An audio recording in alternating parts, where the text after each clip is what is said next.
je vais vous dire qu'on n'est pas arrivé à cette solution-là d'emblée.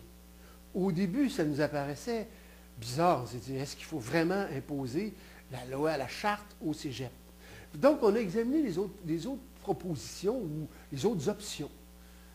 On s'est dit, est-ce qu'il y a une alternative? La première qui vient, c'est qu'on devrait avoir un seul cégep, qui sera un cégep en français. Mais à l'évidence, là, on va à l'encontre des principes de la charte et on prive la minorité anglaise d'un droit acquis, qui est de faire ses études en anglais. Donc, ça ne tient pas le coup. Est-ce qu'on pourrait avoir des cégeps en français avec un quart en anglais, trois quarts en français? Pour la même raison, ça ne tient pas le coup. Une option qui nous a retenu un certain temps, c'est dit, est-ce qu'on pourrait avoir une session en anglais facultative? Ceux qui veulent l'apprennent. Là, on a examiné ça avec soin et on s'est rendu compte que ça imposait des choses énormes. Par exemple, ça voudrait dire que ça augmente la part d'anglais dans l'ensemble du système, d'une part.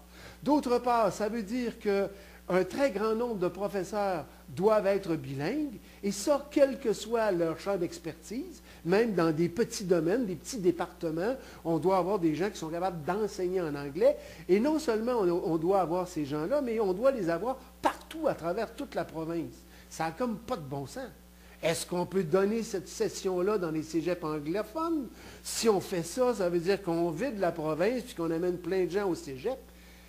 Qu'on reprenne ça d'un côté ou de l'autre, la seule solution logique, c'est de dire, bien, appliquons la charte et assurons-nous, cependant, et ça fait partie de notre proposition d'une façon nécessaire, assurons-nous que notre système scolaire francophone va bien enseigner, va donner une base extrêmement solide à tous les élèves du primaire et du secondaire, préférablement, je pense, vers la fin du primaire ou début secondaire.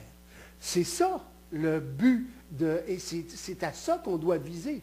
Il faut absolument qu'on accompagne notre proposition d'une proposition rassurante pour tous les parents que oui, leurs enfants vont pouvoir apprendre adéquatement la langue anglaise. Et non seulement qu'ils vont pouvoir l'apprendre, apprendre une bonne base, mais s'ils veulent se perfectionner, ils vont pouvoir le faire tout le long de leur secondaire et même au collégial aussi, de telle sorte qu'ils ne soient pas défavorisés par rapport à ceux qui étudient en anglais et qui apprennent le français. Donc, on arrive d'une façon compétitive, qu'il n'y ait pas de perte